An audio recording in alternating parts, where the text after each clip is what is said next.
Yeah. They're kind of on the way to farming or something, just keeping slaves in the meantime. Or David posed a question to me at some point. He said, well, are there any really good examples in archaeology of what you might componently call an egalitarian city? And I said, well, there are these things in the Ukraine, actually, which are larger demographically than early cities in Mesopotamia or the Indus Valley, and as early as those. But they don't have any evidence for centralization. No central storage, no monarchy, no system of administration, etc. The thing is, nobody calls them cities. So it's like the no true Scotsman principle again. Even though they're larger than the ones they do call cities. Yeah. Right. They're based on circles, like so. There's little circles of houses, and there's circles of circles. It's clearly anti-hierarchical. So you get caught up in various definitional problems. But we started right at the beginning, actually with a very simple observation that Marcel Mauss made over 100 years ago about hunter-gatherers, which a lot of people still write about, but they write about it in the context of ecology. They don't really look at the political implications, was our impression. And that was simply the point that a lot of historically documented forager societies do not have one social structure or one political structure or one juridical structure, but actually switch. At least two. At least two. We haven't found sometimes more. three yet, but there might be. I'm sure if we look closely enough. And this is often on a seasonal basis, but the point about it is that you get some quite extraordinary reversals. He focuses on the Inuit in his essay. Has anybody actually read Seasonal Variations of the Eskimos? A long time. Has anybody ever heard? Long time ago. Yeah. Who is that? You know, just Most. Marcel Mauss. Yeah, it's one of his. He wrote it with a guy named Beauchamp. Yes. Henri Beauchamp. Yeah, and it's he spent an entire year of his life just reading everything that existed on the internet. Just became totally obsessed. Back then, you could do that. We got the job, and he ended up writing this piece where part of the argument is that you have a period of extreme environmental constraints, but environment doesn't actually determine what they're doing. It can explain maybe 50% of what they're doing, which is included. And what you have is this common pattern of dispersal and concentration, which is true of most foragers that live in any kind of like not completely marginal circumstances, even moderate, where in the Inuit case, people scatter in small groups in the summertime. And these are very patriarchal, they're very hierarchically organized, they have private property, everything, all possessions are clearly marked, so forth and so on. Then in the winter they get together, and that's when they build the inclusive, they create these little micro cities where all these people get together, and there's hundreds and sometimes thousands of people living there. And they behave in exactly the opposite way. They're in fact become extremely egalitarian. They have these there's collective property. They do these kind of collective wife swapping orgies under the consent of the seal goddess. They just try to completely subvert everything they do during the rest of the year. And this lasts 3 or 4 months. Right, so the whole moral system actually gets turned on its head, and with the legal system and patterns of marriage. I mean, they even share each other's husbands and wives. Right? Yeah. And that pattern of like dispersal and then coming together occurs, and having totally different social structures and principles of social structure at different times of year is really common. And some places, for example, like Kwakut, a lot of the Northwest Coast people, it's the other way where you get more hierarchical during the winter. But in that case, people have different names. You know, you're literally a different person at different times of year. But some of the best examples we found have to do with completely different systems of government. And Lowy actually wrote about this all the time. This is a completely forgotten figure now. Everybody kind of has him in there as like he was kind of important for some reason in the mid-century. But one of his big shticks is exactly this, that he studied plains societies, and like a lot of these guys like the Lakota, Cheyenne, they had been agriculturists and stopped doing so, but they had these seasonal patterns where they would scatter for much of the year, and then they get together for 3 months, and they would actually have something like a state.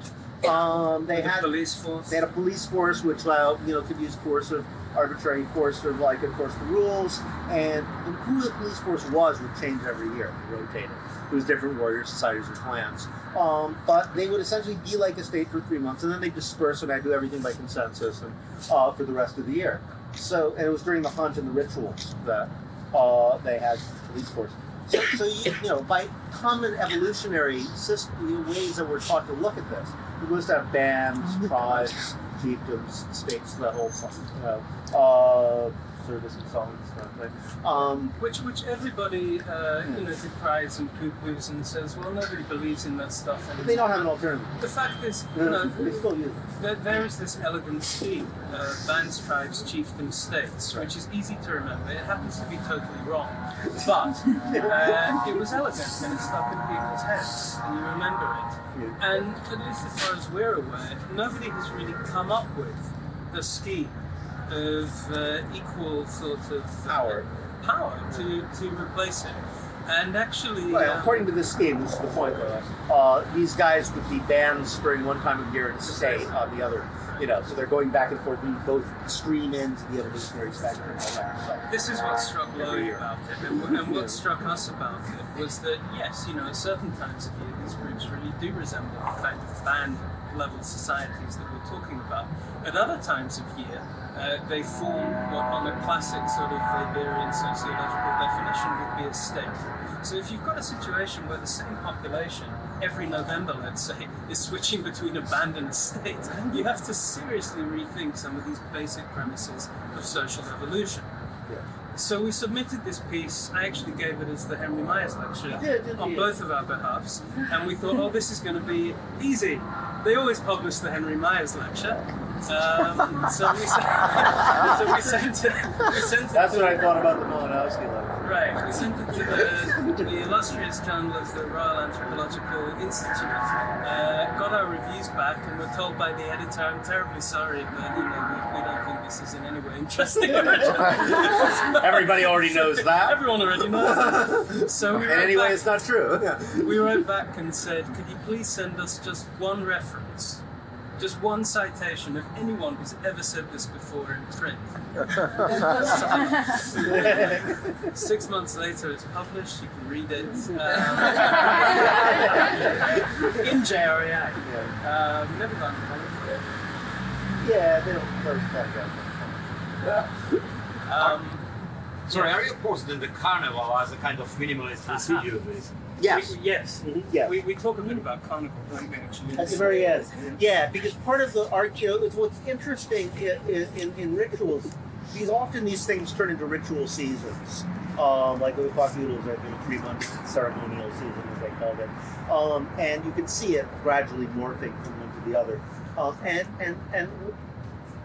one of the interesting things about these sort of festivals outside of time is that they can either be much more hierarchical or much less hierarchical than ordinary life.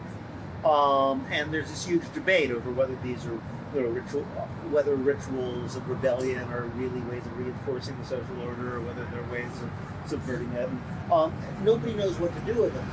And what we're trying to say is that what's actually interesting here is not to characterize, are they good, are they bad, are they but the fact that people are going back and forth between them. And for much of history, people lived in multiple social structures, which we kind of don't.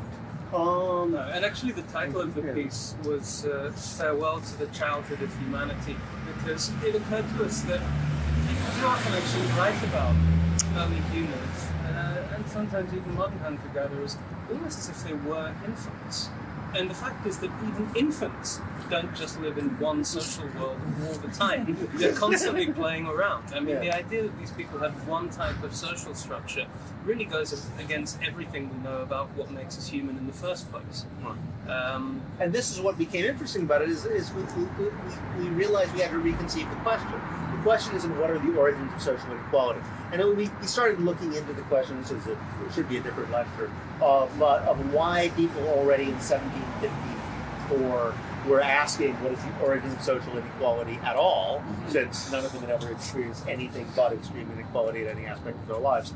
So why did they assume that we came out of something equal and somehow lost it. But even aside from that, we started saying, well, maybe the inequality question, if we just move that aside, what is the real question isn't where did the inequality come from, or where did the hierarchy come from? It's like, how did we get stuck in one mode? Right. Because it's very different having a police force. If you're going to be in the police force this year, but next year you will, and next year after that you will, and so they're not going to. People aren't going to behave the same in a hierarchy if that hierarchy is going to get ripped down for half the year and everybody has to deal with each other, right, as equals. Now, you'll have noticed that up until now, we're only talking about historical and ethnographic studies. And the obvious problem with that is that the Inuit are not living in the Paleolithic, the Kwakita are not living in the Paleolithic, none of these people are living in the Stone Age.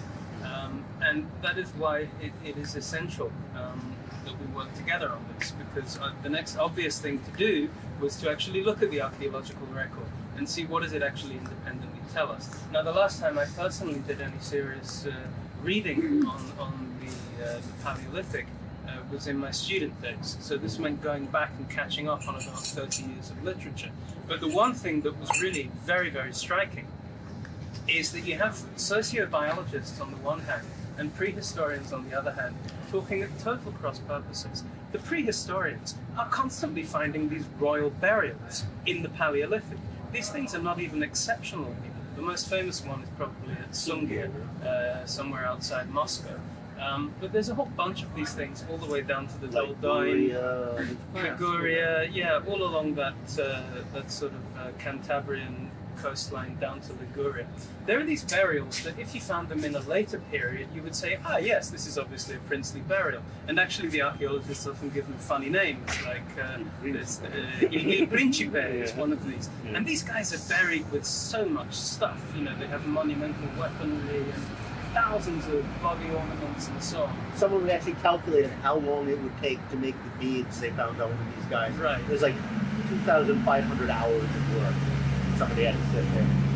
So what do people say about it? Well, it seems to devolve back into a debate between Hobbes and Rousseau. So on the one hand, you've got the prehistorians, the archaeologists saying, well, clearly this is evidence that you have rank and hierarchy very well established by the last ice age. On the other hand, the dates. The dates are important. The dates are important. So we're talking 40,000 BC. Yeah, Upper Paleolithic is the first really time you old. You really get enough evidence in the archaeological record to talk about. They're hunting mammoths. Yeah. Right. On the one hand, then you've got the archaeologists saying that. On the other hand, you've still got the world's greatest experts in sociobiology, like Christoph Bermanson, writing books which say, well, clearly we were living in egalitarian societies for the first 100,000 years of humanity. There's no communication going on at all. Also, it seems highly unlikely that either of them are correct. If there really were permanent ranked societies in the Ice Age, then surely we wouldn't just find these great costume burials. And also there's some of the monumental stuff. There are monumental buildings. There are these fantastic great buildings made out of mammoth tusks, which by the standards of the time must have been regarded as great public works. Now, if these really were permanent... That's it. If these were permanent structures of inequality, presumably we would also see some of the other things that go along with them. In any other period of time, if you're digging up a chiefdom or a kingdom or whatever they want to call it, you will also find fortifications, storehouses. Exactly. If you can command someone to spend half of the year making beautiful bead headdresses for you, presumably you can also tell them to do other stuff. Like building dams. Right. There is no evidence that these particular princes of the Paleolithic had that kind of authority. Otherwise, over a period of, let's say, 40,000 years, presumably they would have formed something that looks at least a little bit more like a state. And we would be able to recognize it. Yeah. We would leave signs. If we could find them, we would find whatever other signs are. And what you get instead are these flashes, sort of blips in the archaeological record, where you have this striking evidence for hierarchy, and then it seems to dissolve away again. And that patchiness struck us as interesting. And actually, once you start really reading into the kind of detailed archaeological work that's done on these these sites and these landscapes, it's done by people like Louis Binford, who had read Marcel Mauss and were precisely interested in these patterns of aggregation and dispersal. And guess what? A lot of these sites where you get this staggering but rather ephemeral evidence for hierarchy are precisely at those bottlenecks where you would have had seasonal concentrations of mammoth hunters, gazelle hunters, whatever it may be. And this also goes for the site of Göbekli Tepe, which has become kind of iconic. Is everyone familiar with this site? This is the one with the amazing stone temples. It's on the Syrian-Turkish border in what is now war zone, basically. But that is a hunter-gatherer site with the most extraordinary monumental stone architecture and monumental carvings. Giant pillars of carvings of scary animals, severed heads, and all sorts of weird stuff. Yeah, and people have been debating it for about 20 or 30 years now, and there's still really no consensus about what the significance of this place is. What you can say about it now, and what we know from all these clever scientific analyses, is that it's located right in the place where all the gazelle came streaming down from the foothills of the Taurus Mountains down into the Haran Plain. So you can see where we basically went with this. Yeah. And then there's the dwarfs. Oh yeah, the other thing that nobody seems to point out, they're like, well, there's a hereditary monarch, so clearly there's some sort of hereditary principle already exists in 40,000 BC. There's one case where there's an adult and a couple kids buried, so that clearly shows, inheritance of rank. But nobody seems to point out that about the vast majority, I think, definitely the majority of these unique apparently princely burials are deformed in some way. Like either they're really, really tall, 7 feet tall, which must have been enormous at the time, or they're like dwarfs, or they're hunchbacks, or there's always something kind of weird about them, and which implies that these are just the ones you can tell from the bones, right? For all we know, the other ones are albinos. There's a paleopathologist called Formicola who's published this in detail, and the statistics are striking. I mean, this is not random. It's something like 70% of the human remains associated with these unusually rich Paleolithic burials have some very visible, striking anomaly. Yeah. So either Tolkien was right and there were dwarfs and giants wandering around having kingdoms, or it's not a hereditary monarchy in that particular sense. So the interpretation we're leaning to is that actually, quite independently of the ethnographic literature, archaeology, you can actually put together quite a compelling case that the sort of reversals that Mauss was talking about were going on. And it's not really surprising if you think about Ice Age environments. It doesn't really get more seasonal than that. These guys are living on the edge of a glacier, and we're talking about mammoth walking around the landscape. Instead of gazelles, yeah. Right. So that's where we started. That's where we started. And so when you have the more extreme seasonal variations, you seem to have the more... I mean, it kind of dovetails with some of the stuff. I don't know if anybody's seen the book on kings that I did with Marshall Solomon, where we're taking the Hocart and trying to take... Who said that, kings existed in ritual before they existed had secular power. It actually makes sense if you look at the archaeological record. Because if you do a Hocart reading of this, it kind of works. I mean, if you have performance make-believe kings who are embodying mythological figures, because even though societies we call egalitarian societies aren't egalitarian in the cosmos, they usually have, as Solid points out, these imaginary states of people legislating and building arbitrary power. Well, if the idea is that in certain ritual moments you have people impersonating those characters, then that somehow they break out of the ritual into having more and more power over what's defined as ordinary life. Well, that could work with the archaeological record. It would look something like that. You'd have these guys showing up in these giant costume dramas for 3 months of the year, and then they go back to being dispersed. It's a point people have made theoretically, I guess probably most famously Pierre Clastre. Yeah. And what it implies is that you have an extraordinary amount of experimentation with political forms going on really right from the beginning of documented social history. Yeah, so it's quite possible that people kind of knew what a state would be like or imagine like what social possible way before they actually didn't want it, but like would create these kind of dramas where they played it out, and like the guys in the burials. The other interesting thing about them is most people were buried at all. These people in the princely burials, usually they have like these giant slabs of stone over them. So it's like, okay, you just it's like they're saying, okay, that was cool, but don't stay away, stay dead. That was great. Bye.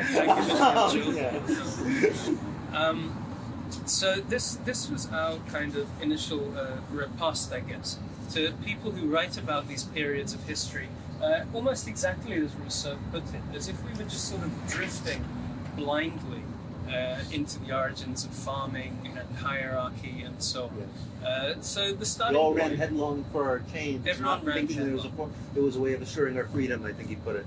Now, this is Rousseau's idea that we're just like, we're smart enough to figure out, like, what we know, are not smart enough to figure out the long-term consequences of all these institutions that we create. Exactly. So we accidentally trap ourselves. And what we're saying is exactly the opposite, that people knew exactly what they would be getting into, and they didn't do it for that reason. Yeah. Then, of course, the next obvious question is what went wrong? Yes. And that took us about 2 years, I think, to get to the next. It's not that we're totally there, but we're mostly there. No. I mean, the next obvious sort of bugbear we had to deal with was the argument of agriculture. Now, I mean, if you're following any of the scientific journals, you'll see there is a flood of articles at the moment, almost on a monthly basis, in PNAS, the journal with the most unfortunate acronym in scientific history.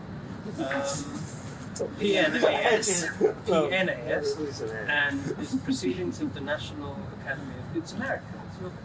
I have nothing to do with it. Anyway, Penis and Nature and Science, almost on a monthly basis, are publishing articles right now that say we have discovered, beyond any doubt, that the domestication of plants and animals set us on a path to inequality, hierarchy, etc., which is completely irreversible, and here are the statistics that demonstrate it. I mean, social science is really mobilized around this stuff in an extraordinary way at the moment, and it's depressing as hell, really. Yeah, it's what we realize about the inequality literature is that it's a way of framing social problems to say, let's face it, we're fucked. There's nothing you can do about it, but we can adjust it a little bit. So it's like the perfect language for liberal technocrats. Forget about religion, forget about fundamental social change. But it's getting a little excessive. The rich are a little too rich. So if that's the kind of politics that you're pushing for, looking at inequality rates or framing the problem as inequality is the way to do so, because you can't really get rid of inequality. I mean, people will argue with me about this, but because equality can be defined in so many ways, and so equality of wealth. What is equality of what? What would that even be? You can argue about it all day, but people want different stuff and how you compare it. So it's this whole muddle. Whereas if you say like capitalism, you can imagine getting rid of that. If you say class power, if you say, and in fact, if you look at it historically, the whole focus of equality as a social demand kind of emerges fairly late. People demanding social justice actually are demanding other things, like the ability to support them, not starve, or have adequate, have their needs, what they assume to be their basic physical and social and cultural needs met, and the ability to have freedom and autonomy and not to be pushed around, dignity. The quality is kind of an abstraction that comes in when this gets taken up. And actually, if you look even more closely at it, I mean, the kind of inequality these people are writing about almost invariably is inequality of wealth distribution. Yeah, they're always as if looking that's all that matters. Right. I mean, there's a whole sort of spate of publications at the moment which actually try to quantify in dollars and cents Gini or Gini coefficients all the way back to the Stone Age.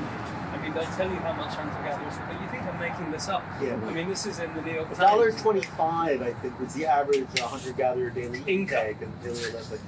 You're laughing, like this is a Stanford professor publishing this stuff with a training in archaeology.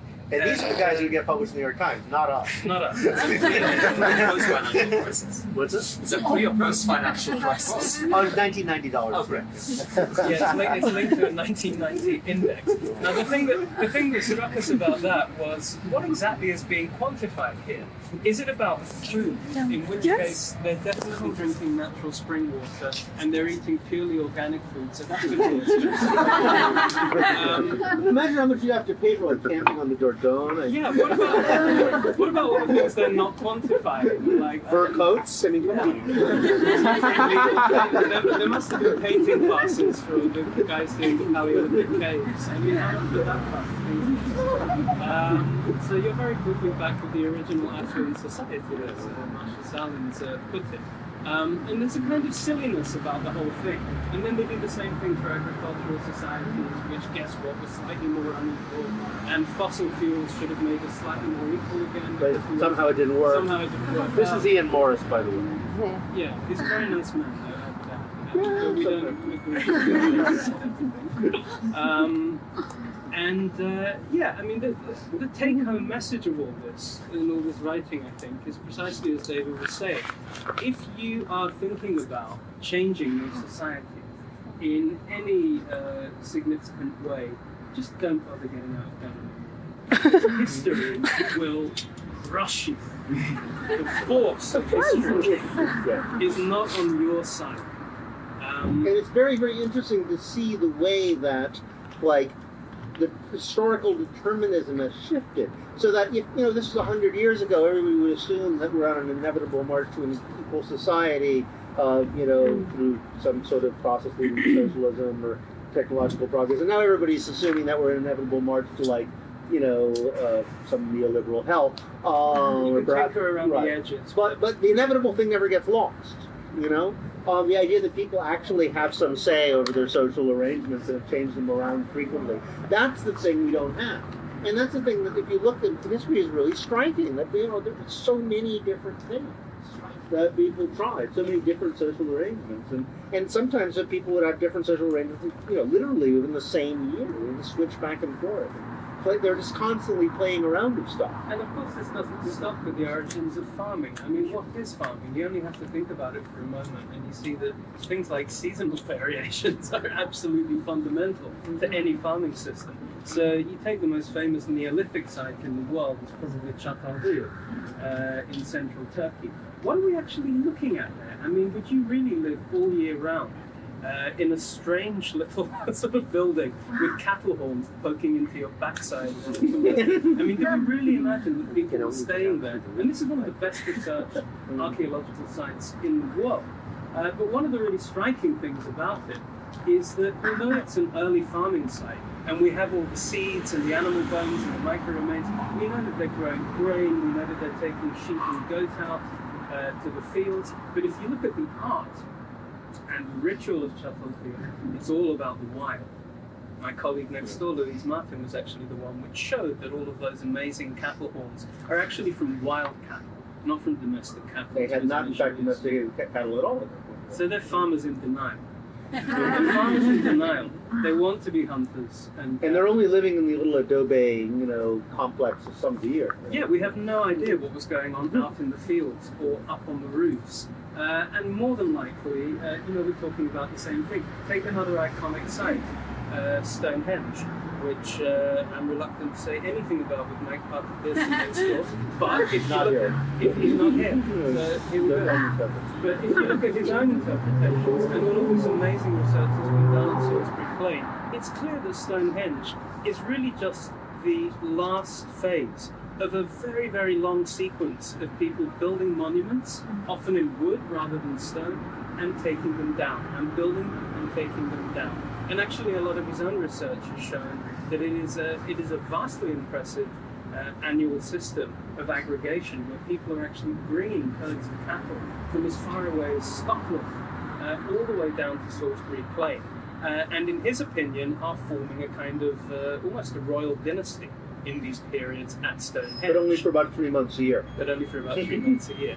And then presumably they're dispersing back off into the countryside, living in something more like that. And the other interesting thing about Stonehenge, is that these are people who used to grow grain and stopped. Oh yes. Yeah, they got bored of that. This is the joke. This is the joke that no nonsense. publisher will let me make because it isn't funny. But the late Neolithic is the first Brexit because they adopt the farming from the continent, the whole package, and then they do away with cereals.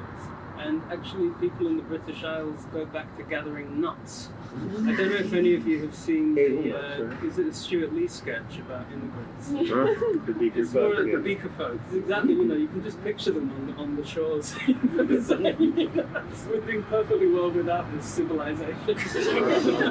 And that is the period. How did he make the beer without the wheat? Excuse me? How did he make the beer without the wheat? They weren't up to beer yet. They're mostly smoking hash. It was mostly the beer. The wheat was for beer, wasn't it? Do we know The that wheat drinking was for beer? beer. Oh yeah. Well, we've been drinking beer for They might have had a little bit 40,000 of years or gardens longer. for enough for that, but there's also You need wild wheat for grain. beer. So they must have stopped It's drinking not beer good then. beer, quite Sorry, sure. British people It's would stop not- drinking beer. You can have But alcohol comes later. That's a whole other thing. The sort of change in which drugs people are using in different periods is really interesting. And there is ideas that beer is connected to the rise of states and aristocracies, but it's all another lecture. So this is part of Maybe the guys who did Stonehenge were just stoned. Stone. So, Pretty much like it is now. yeah. Always off the rocks, man. So that's another piece of writing that we're sort of on the way with, is about why farming didn't matter, actually.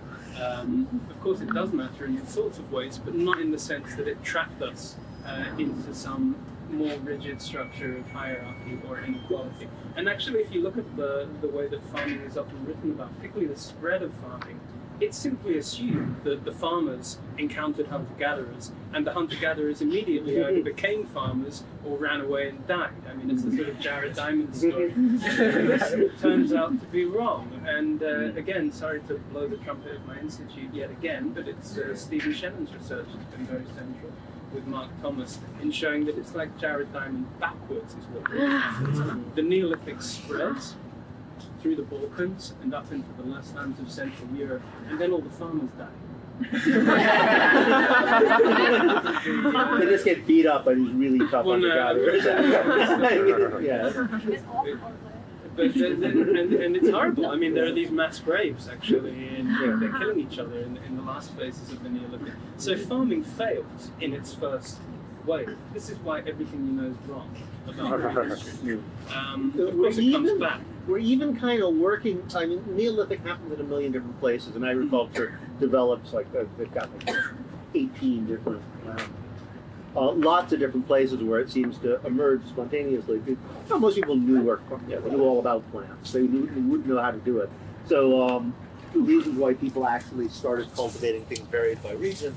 But one thing that seems a fairly common pattern is that early farming, which is very egalitarian, because they're often, as Jim Scott points out, they're not doing something that could lead to the rise of private property. In fact, they're intentionally avoiding it and using floodplains where, any division you could make gets wiped out every year. Actually, this is a very nice point which my late teacher, Andrew Sheriff, insisted on, and I think he will still be proven right, is that a lot of the earliest crop farming systems are what they call floodplain farming, or décrier, I think they call it in French. You can still observe this in a few parts of Africa and India and so on, where you don't actually have to do much work.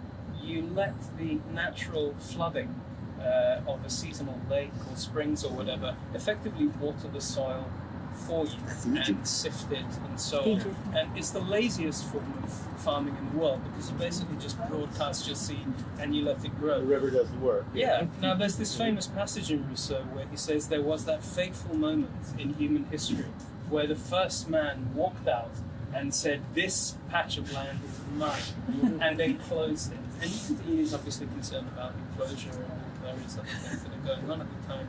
But if it's floodplain farming, this doesn't make any sense, because the other thing about floodplain farming is that if you did enclose a patch of land and said, this is mine and I'm growing my wheat in it, you would come back the next year and find that it's probably a swamp, because the arable zones are constantly shifting. So insofar as this system is biased... Any markers you set up will be gone. They'll be gone. Yeah. So insofar as any ecological system is biased against territoriality and private property, it's probably this one. That's not to say that you couldn't form a hierarchy out of it, but you'd have to work harder. So patch of berries, in fact, you can demarcate.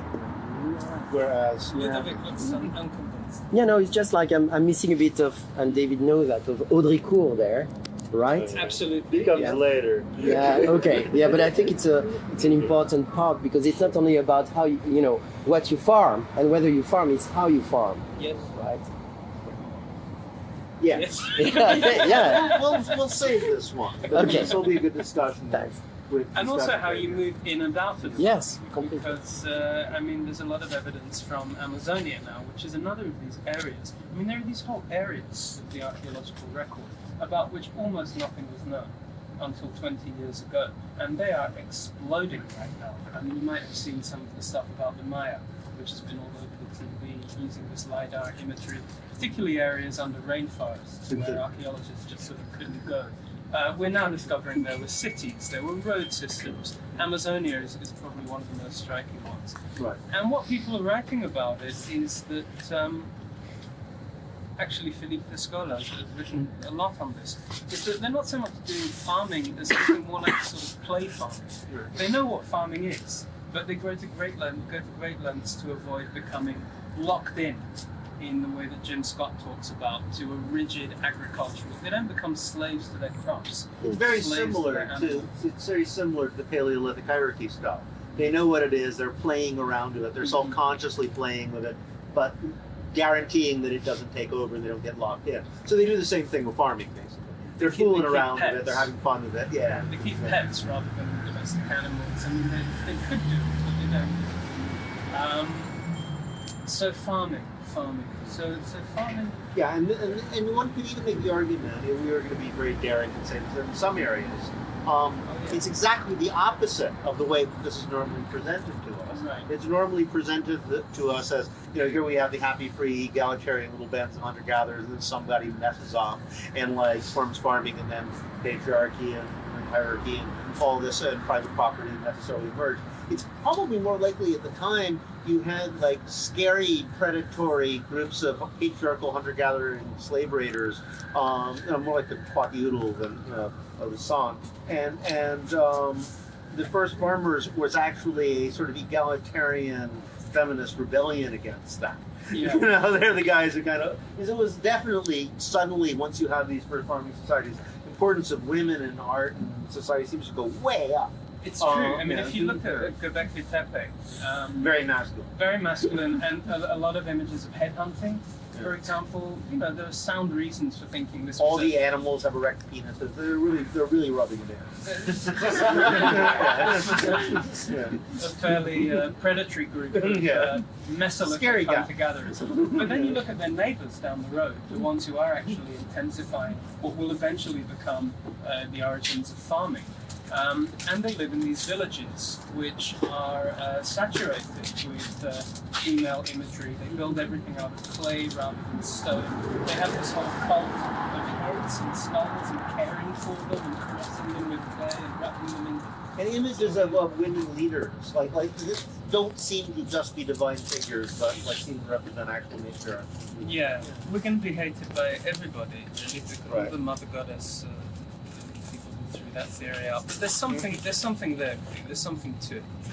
Yeah, this one is just so far out, the pendulum never swings back, because, you know, there used to be this idea of like Neolithic matriarchy, and everybody was so went so crazy about it that when the pendulum swung away from that, it just got stopped. So there's a lot of evidence that there was something going on, that women's status was very high, and women had a very important role in this.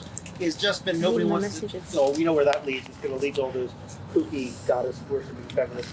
No, they just don't want to go there. But there's something going on. We need to There message. actually is something I going need on to in put my the messages out to say which something. is quite interesting. And actually, if you look at those early farming You can't societies let- which don't survive, the ones that demographically and genetically just vanish off the map, it tends to be the ones like in Europe that were most rigid about farming. They were they weren't play farmers, they were serious farmers, and they had a small number of crops. They were almost living like peasants